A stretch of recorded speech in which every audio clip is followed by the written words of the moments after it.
Hey, what's going on everyone? Welcome back to another episode of Star Wars Coffee, where today we're going to be talking about the rise of Skywalker's connection to the Mandalorian. That's today here on Star Wars Coffee.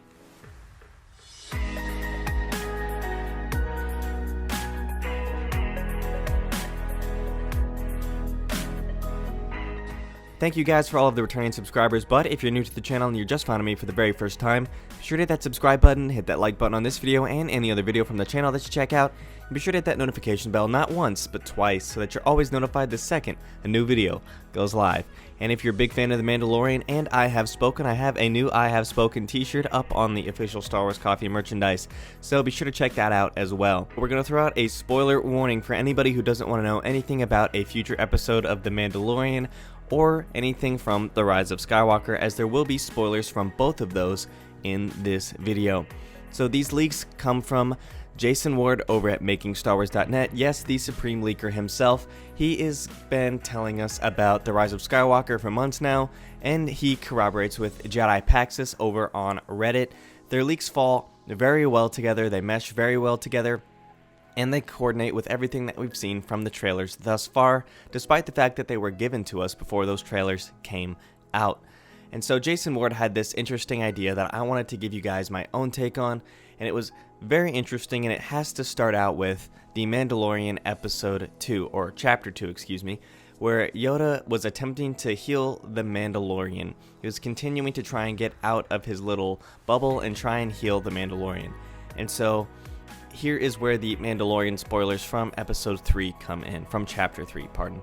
Its current leaks suggest that he's going to heal the scar on the Mando's armor.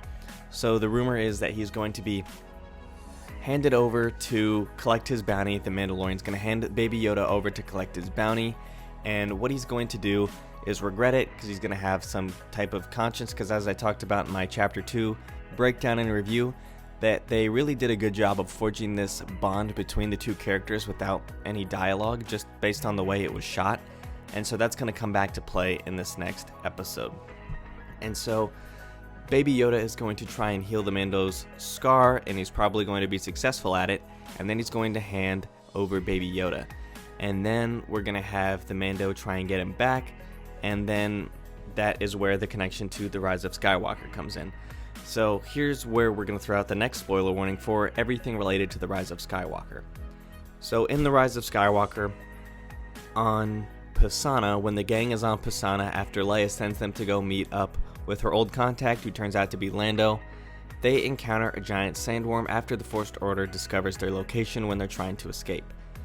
Rey happens to notice that the sandworm is hurt, and that this is how they're going to be able to escape. She notices that there's this weakness, so she escapes, and she's actually healing the sandworm with the same type of power that Baby Yoda was using.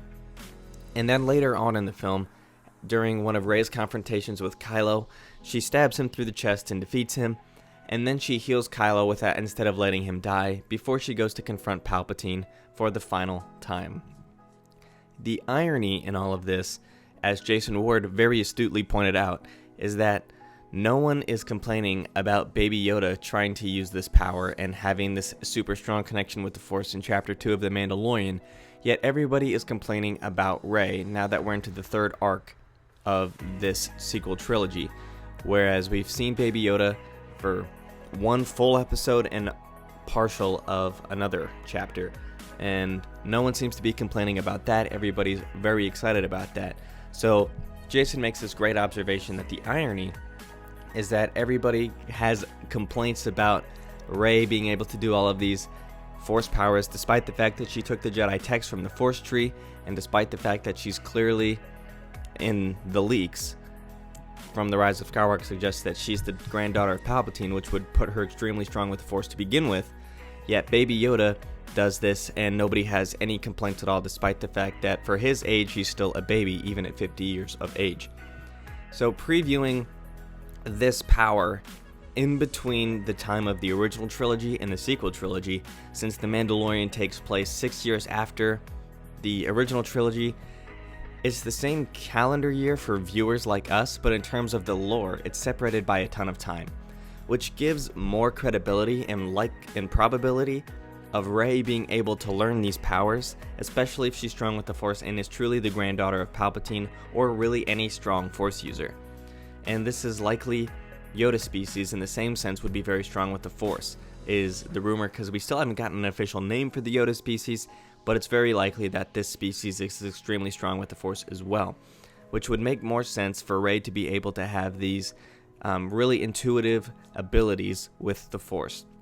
So that is the connection to The Mandalorian and the Rise of Skywalker. I hope you guys enjoyed this. Let me know what your guys' thoughts on this are in the comment section down below. Thank you guys for watching. God bless, and may the Force be with you.